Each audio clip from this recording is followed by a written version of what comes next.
everyone! Welcome back again to my channel. So mga kalingap, isang mapagpalang araw na muli sa atin lahat.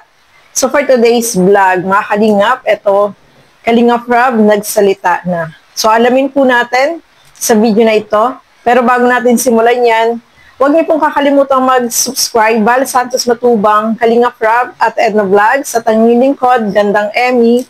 Sa mga hindi pa po nakapag-subscribe, please subscribe and please hit the notification bell para lagi po kayong updated sa aking mga ina-upload na mga reaction video.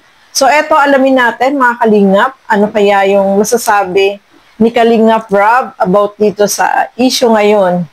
Kasi meron pong issue about dito kay Beyonce. Bakit binabas itong si Beyonce? So alamin po natin mga kalingap, tara, panoorin po natin ang video na ito. Puluhan ngayon sa EDC about sa mga taong nakapaligid kay Beyonce na nababash daw kasi nag-open din sa akin si Boss Alvin na nagulat siya bakit daw ganun yung nangyari sa kina Miko and CJ. Pati ako po, di ko rin alam kung bakit nababash yung dalawa. Ano po ba nangyari? Kasi para sa akin lang po, di naman po, wag natin i-bash kasi ang alam ko, sila magkakaibigan. Huwag naman po natin pagbawalan si Beyonce na makipagkaibigan kung kanino. Kasi bata po yan, teenager po yan. So, di po natin pwedeng kontrolin kung sino yung kanyang magiging kaibigan. Kasi kapag pinagbawalan mo yan, lalo yan magre-rebelde kapag ganyan. Diba? Kaya, yun po. Diba, Jackson? Ang taba. Ang taba. Huwag po nating kontrolin si Beyonce. Ako nga po, na mismong kuya niya na nag-vlog sa kanya, di ko siya masyadong kinokontrol eh. Pinagsasabihan ko yung na-advise ko, pero di ako yung tao na kukontrolin siya kasi bata po yan si Beyonce. 18 siya. So, pagsabihan lang natin. Pati nga siguro yung magulang niya, di siya ginaganyan. Tapos kayo lugod na sumusok. Di ko alam kung tunay na supporters yun. Sila pa yung masyadong mahigpit kay Beyonce. Masasakal naman po yung bata niya. I-guide natin.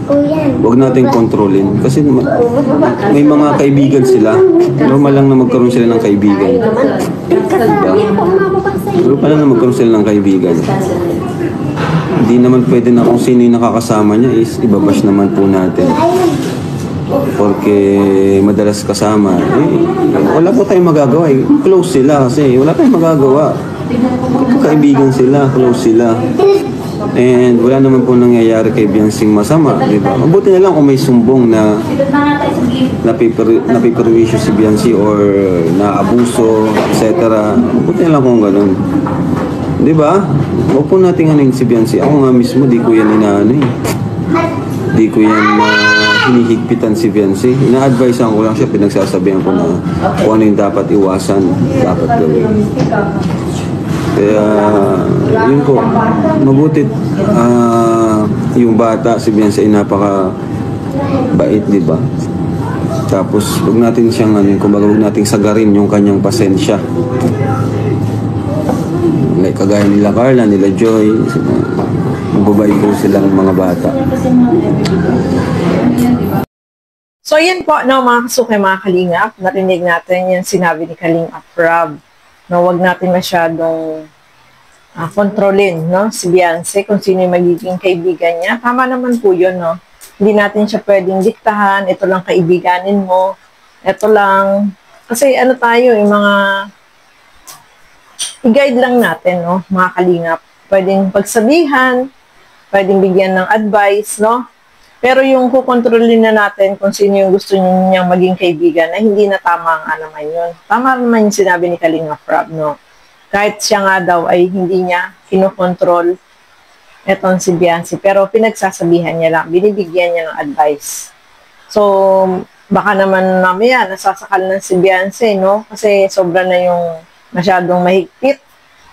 Yung mga nagsusupport kay Beyonce, Huwag naman sanang ganon. At naiintindihan naman natin siguro naman, alam niya naman yung tama at mali. Pero mas maganda pa rin, bibigyan natin ng advice ng mga kalingap. Kasi kapag sobra naman yung higpit, huwag masyadong panatiko, no, na gusto natin, masusunod tayo kung ano yung gusto natin. Pero hindi naman pwede pong ganun, no, mga kalingap. At sa tingin ko naman, itong mga taong nakakasama ni Beyonce ay, ano naman yan, mga mababait naman yan, no.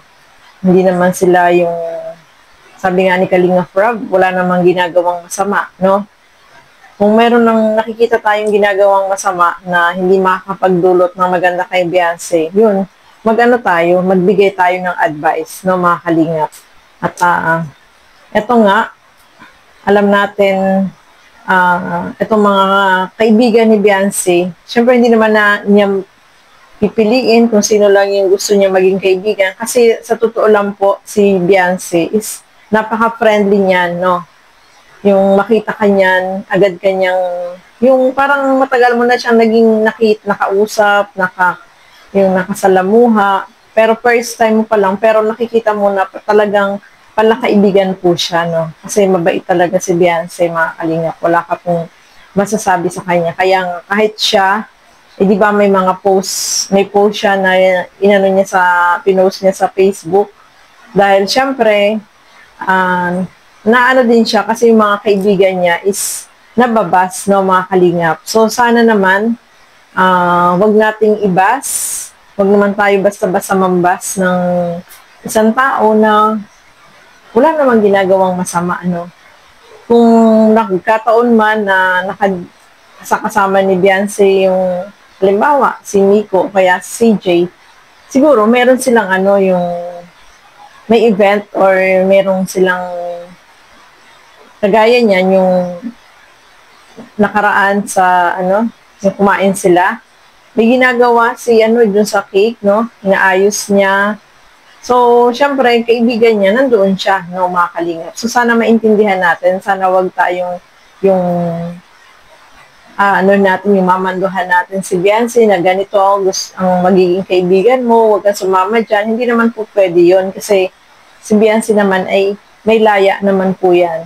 At marami naman nagbibigay ng advice sa kanya. Hindi naman niya na mapapariwara, no, mga kalingap. At alam naman po niya yung tama at mali. At sana wag tayong mambas na kung ano-ano yung sasabihin. Siyempre, kahit sila, nasasaktan po sila dahil wala naman silang ginagawang masama, no, mga kalingap. So sana iwas lang sa pambabash. Iwasan natin yung makasakit tayo ng damdamin ng iba na alam natin na hindi magandang pakinggan pati, no. Kahit si Beyonce, no, mga kaibigan na niya yan. Kasi malaki na itulong sa kanya, especially nung nagdibo siya. So talagang naging ka-close na niya, no, mga kalingap. So wag naman sana nating bigyan ng ibang meaning, no? Especially mga kaibigan naman niya yan eh. So mababait naman po yung mga yan. At saka may mga trabaho din yung mga yan. Hindi naman lagi yan nakabuntot kay Beyonce. Pag may mga event lang, yun nandoon sila, no, mga kalingap. So sana iwasan po natin ng mamambash kasi hindi po magandang pakinggan. Saka hindi naman dapat i-bash, no? Huwag tayong mag-isip ng mga negative, mga kalingap, no? Na hindi makakapagdulot po yun ng image.